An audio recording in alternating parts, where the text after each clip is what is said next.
Hello, I'm Almeta Cooper, and today I'm going to be sharing with you a discussion about a house is not a home, how climate and health affect you where you live.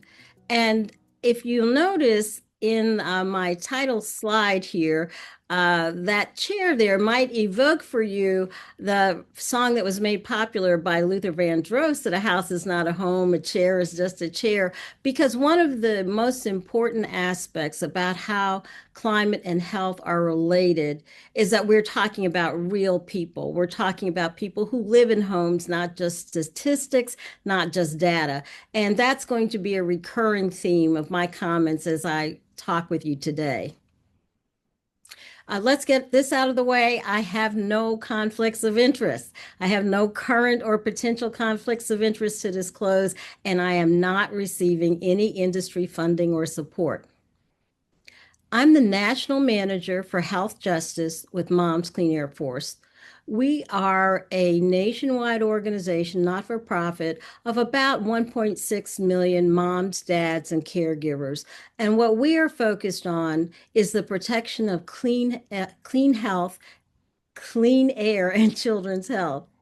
In Maryland, there are about 24,000 members of our organization. What we really focus on is providing reliable information, solutions, and actions for moms, dads, and their families so that they can respond to the very serious issues that we are facing as it relates to the future and as it relates to the protection of clean air. So, what I have begun doing when I talk with audiences is to help people remember the real message of my conversation by giving them to them both at the beginning and the end. So, what I want you in the audience to do is to know that there are three things I want you to take away from this discussion. One, I hope you will be better informed because being informed about these issues is really your best defense.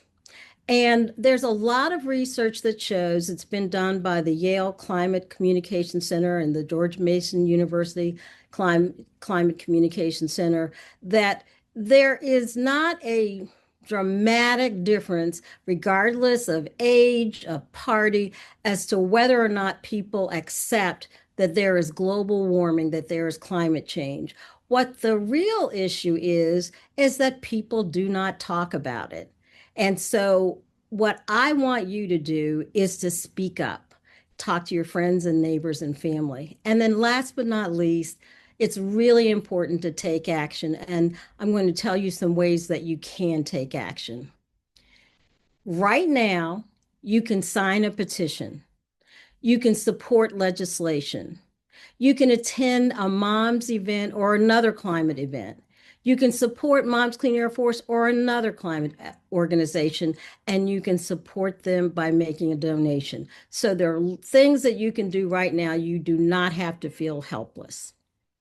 So, what are kind of the themes that are going to go through our conversation today?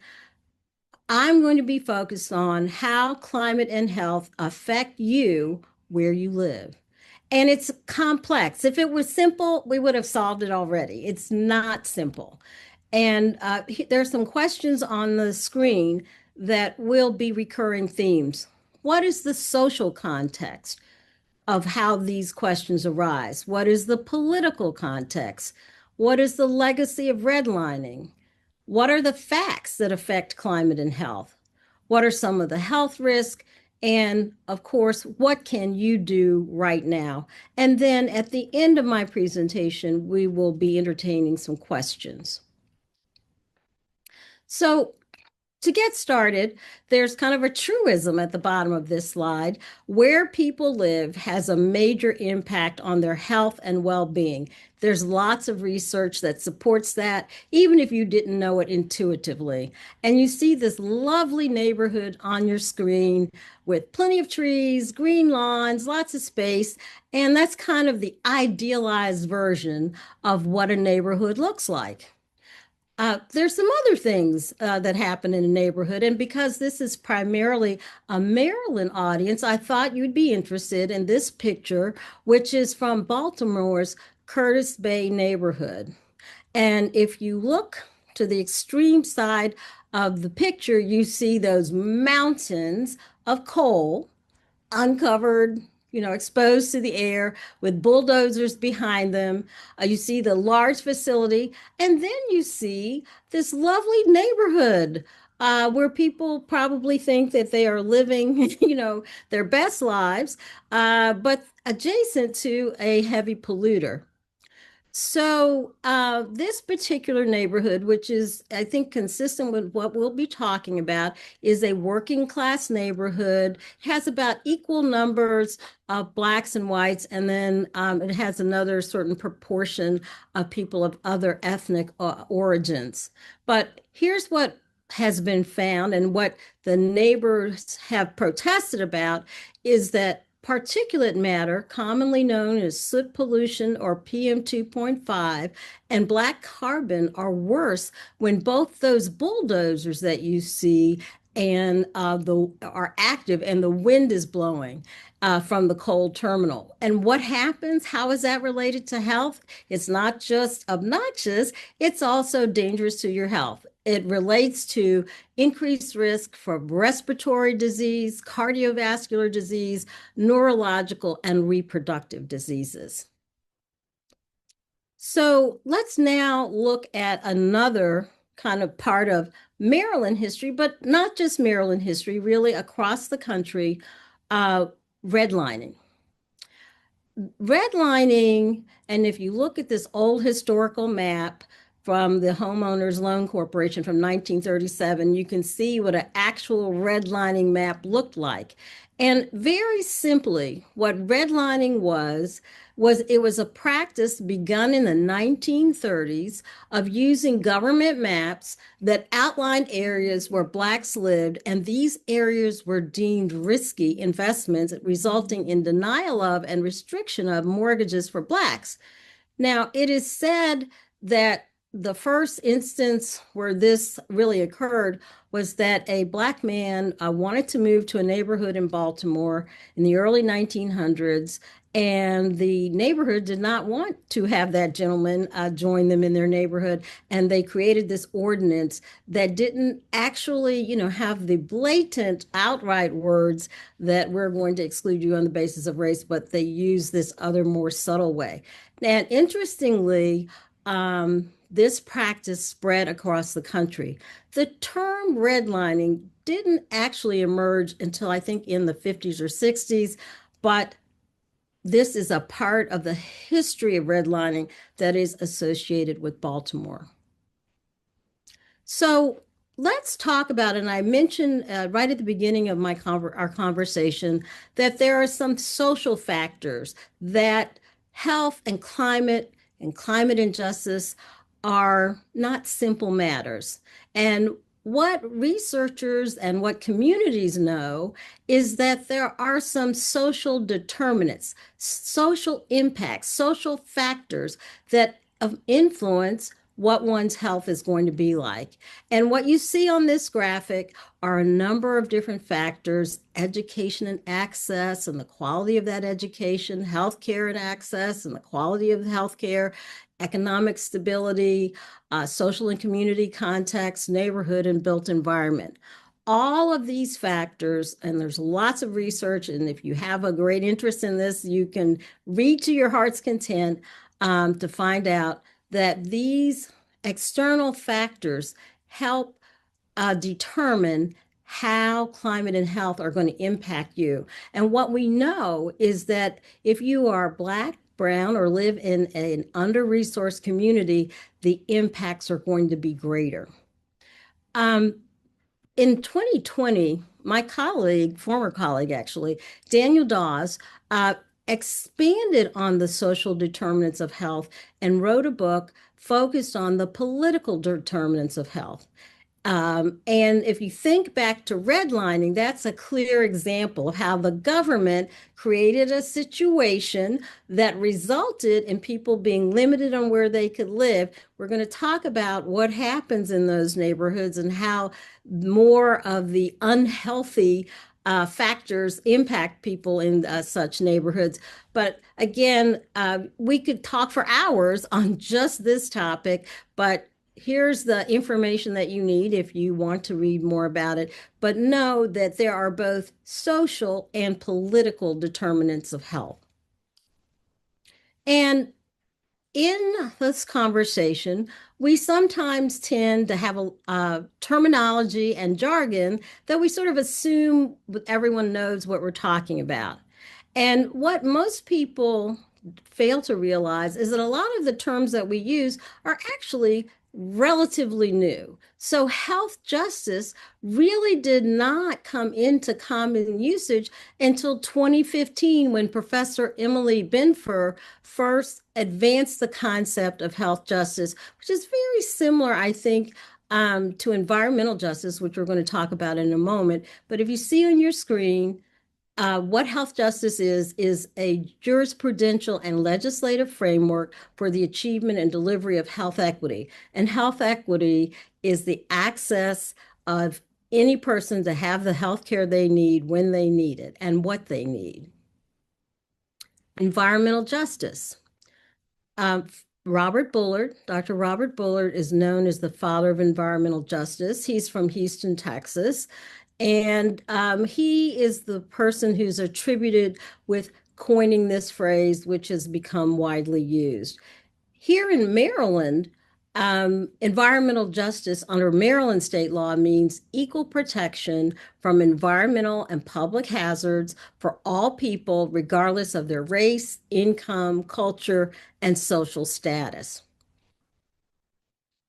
And while we're, explaining terminology, I just want to also take you back to the fundamentals of what we're talking about and remind the audience that climate change returns to long-term changes in the weather, in temperature, precipitation, and associated weather patterns.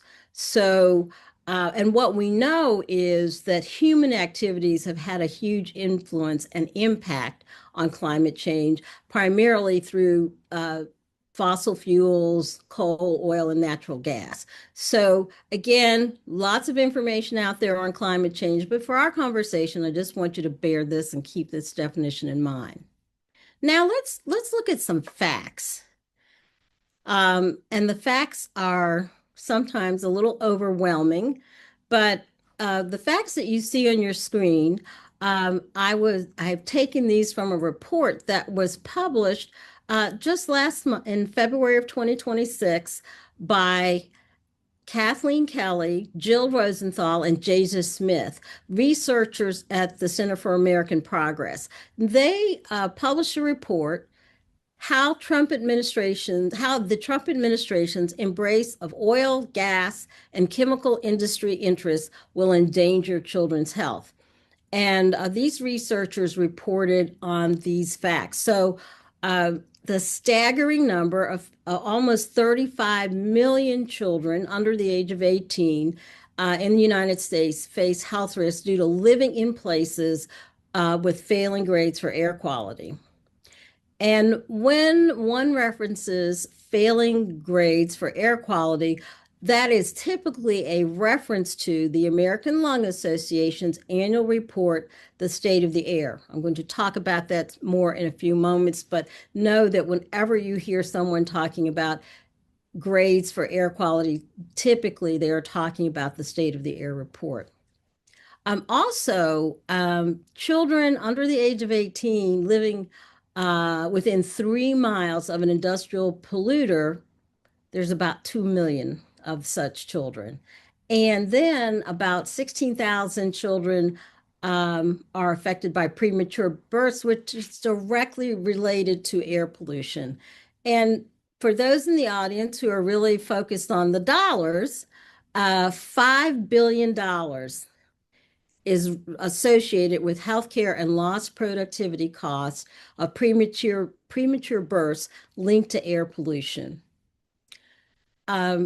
So these figures show that there is real damage occurring, both to health and economically. So whichever way you want to look at it, you can see that it's not just people kind of pie in the sky like, oh, it's a problem. It's definitely been researched and proved that it's a significant issue. Um, in this slide, which is also referring to that report from Kelly, Rosenthal, and Smith that I just mentioned, what I want to point out is that there are about a 500,000 children who live within 3 miles of a polluter that's been given a 2-year free pass from the current administration to avoid complying with toxic air pollution limits. And as amazing and distressing as that is, I want to give you some details about that. And what you see on your map are all of these facilities that were allowed to send an email, as amazing as that sounds, an email saying, hey, we'd like to have a 2-year pass in terms of applying the air, applying these pollution standards. And I thought you might be interested in Maryland because in Maryland, we have these companies that you see on your screen. Let me go back one slide and just say, when you have time, if you look at the bottom of the slide, you'll see the source, and you can go to this site, which has been provided by the Environmental Defense Fund, who created this map with all of this information, and look in detail, not only at Maryland, but all of these places across the country to get a lot of detailed information because it's an interactive map.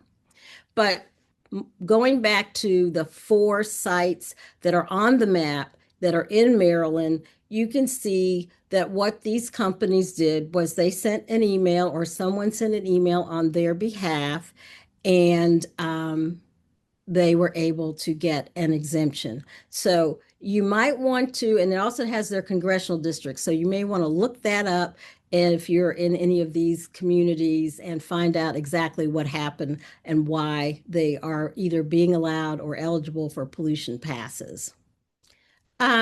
I'm not going to go through all of these things, but what I want you to know is that there are many types of problems that are related to pollution. Uh, and the people who are the most affected are children, young children, pregnant people, and people over the age of 65. So if you look on this slide, what you're going to see are a number of different examples of some of the impacts of air pollution and some of the associated health impacts. And particularly with PM 2.5 or soot pollution, which can alter the size of a child's developing brain. And that's very, very concerning. I mentioned just a while ago the American Lung Association State of the Air report. What you see on your screen are some of the general findings of that report that come out every year. Again, you can go to the website, you can look up Maryland, you can look up by your community and find out what the quality of the air is where you live.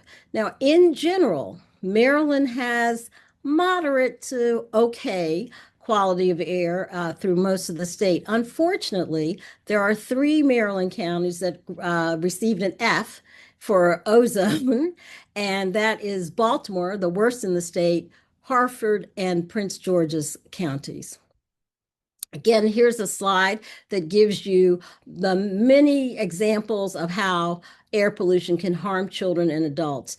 And you see again and again asthma, which we know is worse for Black children than in any other group, also very bad for Latino children. And that is tied to where they live, typically near the most polluting facilities and near highways, and traffic is like 1/3 of the cause of greenhouse gases. Um, and just talking specifically about the home, there are common chemicals in your home that you may not even have been aware of, but you may be seeing more about it in the news media. And that is there's PFAS, or the forever chemicals, which are very dangerous and which the current administration and the EPA have been rolling back regulations to restrict these chemicals. You can find PFAS in nonstick cookware, waterproof fabrics, stain-resistant rugs. And for those of you who are eating a lot of takeout, you might want to make sure you don't heat up your food in those grease-resistant food packaging. There's also formaldehyde. No one wants to be around formaldehyde. It's terrible. There's no safe use of formaldehyde. It unfortunately has a lot of practical uses in manufacturing, and so you will find it used. And although it needs to be severely restricted, the administration is also proposing to roll back some of the standards to protect us from formaldehyde. Vinyl chloride, similarly, phthalates and VOCs, or volatile organic compounds, are also found in the home. And Moms has a consumer facing arm. And what we have is a woman who does, we call her the mom detective, and she investigates questions from the public about, things that are dangerous in the home. And what you see on the screen are some things that you can do to reduce your exposure to these harmful, toxic chemicals. Go fragrance free, avoid artificial scents and cleaners and personal care products. I've already said, get rid of the Teflon, get some stainless steel, cast iron, or glass. Avoid plastic, reduce the use of plastic as much as you can. It's ubiquitous. I know it's everywhere. I have started to do this myself, and you have to be intentional to reduce plastic in your home. And, try to go for natural materials and make sure that your home is ventilated. Now, I just want to caution you that not everyone has the luxury to do some of these steps, because often they are more expensive than the less expensive and more dangerous products that are on the market. So that is another way in which Black and Brown and people in low-income communities are being doubly impacted, both from first being poisoned by the chemicals and then having less resources to address the problems. I'm not going to spend a long time on this, but because there are a lot of people in the audience who are in the real estate market and industry, I know that some of you have been wondering, like, she's talking about all these other chemicals. What about radon? Radon has to be detected in every purchase and sale of a home. And I'm just going to tell you very quickly the reason that radon has risen to the top, so to speak, was kind of a convergence of a lot of factors at once. And probably one of the most important factors is that although radon is odorless, colorless, and tasteless, which makes it really scary, the testing for radon is really cheap. You can get a do-it-yourself radon kit for like under 50 bucks, or you can get a professional for about $200. So when it became a national issue, because 21,000 people a year die from radon, associated with lung cancer, and it is the second leading cause of lung cancer after smoking. This is why radon has been able to be so successfully addressed. And I mention it also to say it shows what can be done when there's a will and a way to get a chemical addressed and do something about it. I'm not going to go through this, but I want to call to your attention that there are over 60 to 70 standards that in the last year have been rolled back that were designed to protect clean air and health. And when you have time, I want you to look at this list. There's many more, but here are some of the most serious ones. This particular list, you can refer to the article that's at the bottom of the slide that was from The Guardian. So in wrapping up, what I said at the beginning is that I had some takeaways for you about climate change and its impact on health and your home, and that you can make a difference. You have to be informed, you have to speak up, you have to take action. And on your screen, again, here's some ways that you can do it. And and I just want to close by saying I didn't get to spend a lot of time to go into great detail on this, but in this entire concern that we have about climate change and clean air for children, one of the reasons that they are so severely impacted is because their bodies are still growing. They're very vulnerable to all of these chemicals and to the harms that come from them. And they are often left out of the plans, like even in state climate action plans, sometimes fail to adequately address how to mitigate the impacts on children. So, with that, I am going to open the floor for questions. Almeta, that was great. Thank you so much. I really appreciate that informative presentation. So you have a few minutes for some questions then? Yes. So, you know, well, I don't know where to start. I've got more questions than time here. You talked a lot about, you started talking a lot about, outdoor air quality, Mhm. and then you circled around to indoor air quality, which I think is great. I'm from a school of thought that says that we spend 90% of our lifetime indoors, and 75% of the outdoor air is breathed indoors.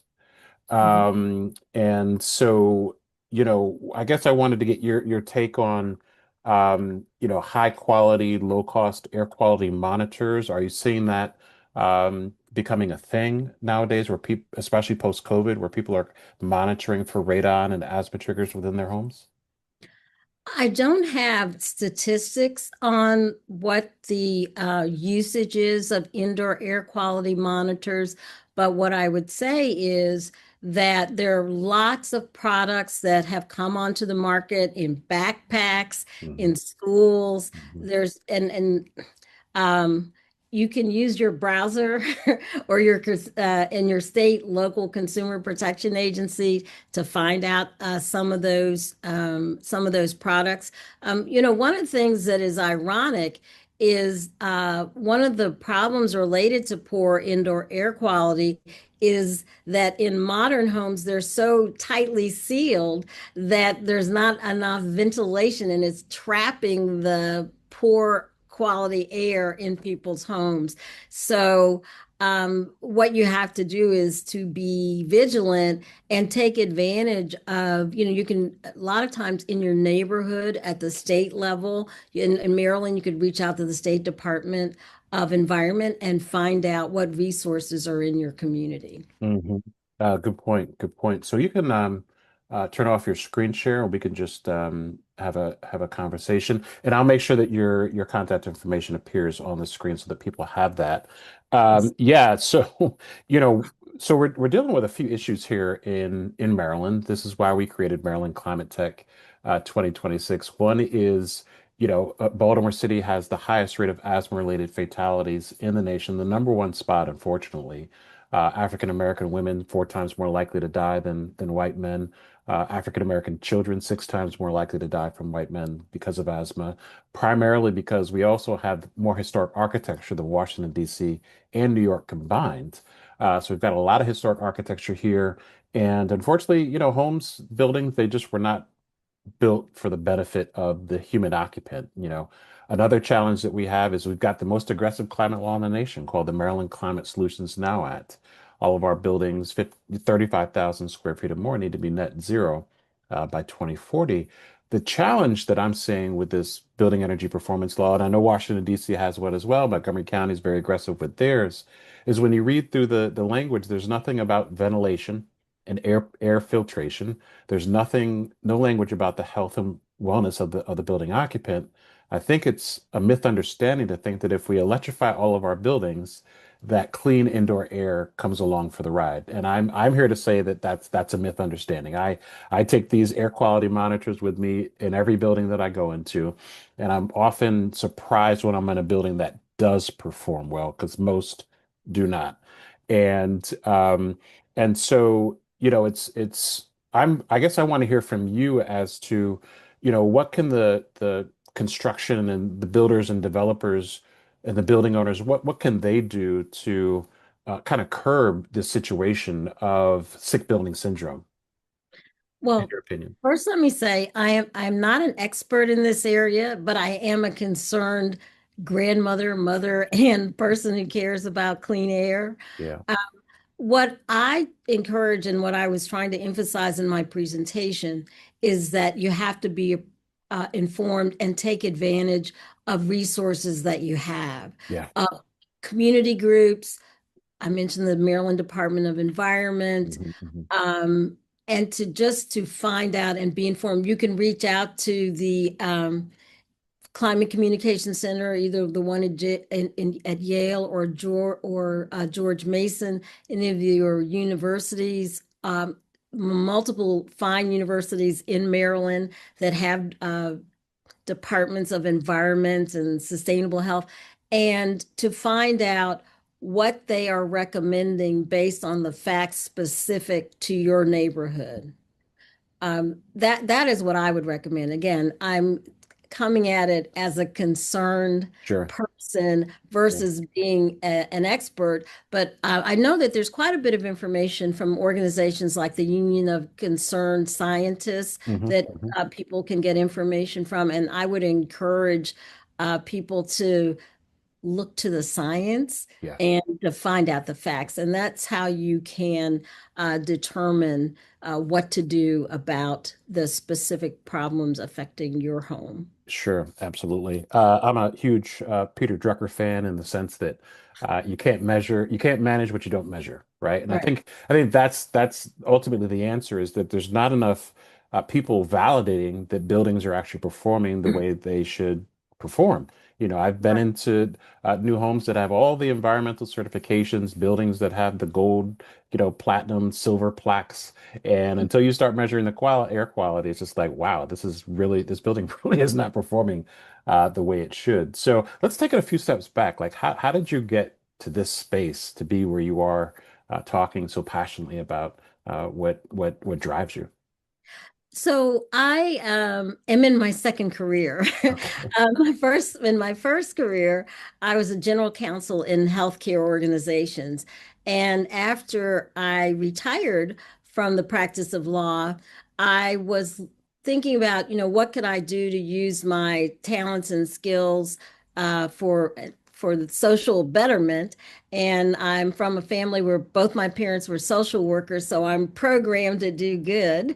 And I looked at this issue of children and clean air, and I thought this is where I can really make a difference. And now I have, the world's most adorable grandson. So I'm even more passionate because I want my grandson to be able to grow up and be able to breathe clean air. I mean, I, as a child, would go visit my grandparents who lived on a farm in East Texas, Mhm. play outside all day. And at that time, it was a few years ago, but at that time, there was actually clean air. Right. And and you could breathe and you weren't, I mean, people think about the petroleum industry and such in Texas, but there was a time when there was really more clean air than dirty air. Yeah. And that's what I would like for my grandson. Absolutely. Shouts out to Northwestern Law School as well, Oh, thank for preparing you for for this task. you. It's interesting. When you talked about PM 2.5 affecting child brain size, activity, and development, I've always thought PM 2.5 was more of a respiratory issue, but you actually educated me on the fact that it is affecting the brain as well, which I thought was very enlightening on that research. Yeah, PM 2.5 is really insidious. Yeah. It's like 1/100th, I think, or 1/30th of the size of a human hair. That's how tiny it is. It can Right. pass right through your skin. Yep. And that's the reason why it's so distressing that the EPA is rolling back the standards, which were just strengthened within the last year Right. to reduce the amount of PM 2.5 that would be permitted. So again, we have to tell our elected officials, and maybe, we might have to currently focus on our local and state officials. Yeah. Hmm. This is not something that we can ignore because children are, well, not just children, we're being affected too, but children Yeah. who are most vulnerable are being affected. Yeah, definitely known to be an asthma trigger as well. Yes. You talked a little bit about Curtis Bay, kind of Baltimore's cancer alley. Hmm. And we've had other presenters talk about kind of the duality and the comparisons between the cancer alley in New Orleans and the Hmm. cancer alley here in Baltimore. Shouts out to Dr. Melanie Thomas, who's doing great work in that area. And we've actually had an opportunity to do some indoor air quality monitoring of some properties there. And as soon as we get out of our car, the monitors beep beep beep beep. It's air Right. quality down there is really really bad. And I'm glad that kind of brought that to people's attention about what's happening here in Baltimore with Curtis Bay. You also brought up redlining. And I did some brief research while you were talking about it. The property was actually 1834 McCullough Street Oh, here in Baltimore. It was 1910, June 1910, and the attorney's name was George McMecken, of which there's a street named after him. He moved his family onto what was at that time an all-white block, and yeah, housing discrimination definitely was invented here in Baltimore and perfected here in Baltimore and shipped out to the rest of the country. So I appreciate you bringing that up as well. So talk to me about some, as we close out, maybe give us some good news. What can we be excited about? What can we be, moving forward? What do you see as maybe some rainbows over the horizon? well, what I see is that people are really speaking up and stepping up and taking action.